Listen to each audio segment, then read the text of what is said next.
पश्चिम नागपुर के विधायक विकास ठाकरे ने विधानसभा में थैलेसीमिया मरीजों की समस्या उठाई।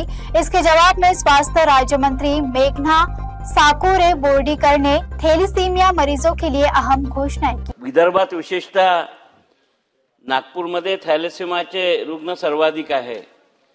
थॅलेसेमिया हा अनुवंशिक आजार आहे आणि तो नियंत्रित करता येऊ शकतो।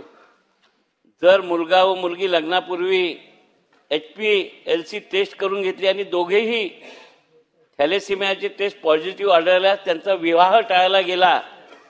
सरकारने HPCL चाचणीसह लग्नापूर्वी तपासणी बंधनकारक करावी आणि दोघेही थॅलेसेमिया टेस्ट पॉझिटिव्ह आढळल्यास विवाहास मनावी करावी, जेणेकरून हा आजार संपुष्टात येईल अशी मागणी आरोग्य तज्ञांकडून होत आहे।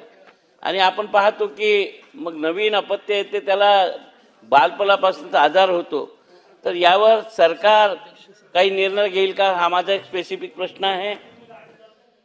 महाराष्ट्रातील आणि नागपूरमधील बहुतेक शासकीय रुग्णालयामध्ये बजाज कंपनी निकृष्ट दर्जाची औषधे आढळून आली आहे।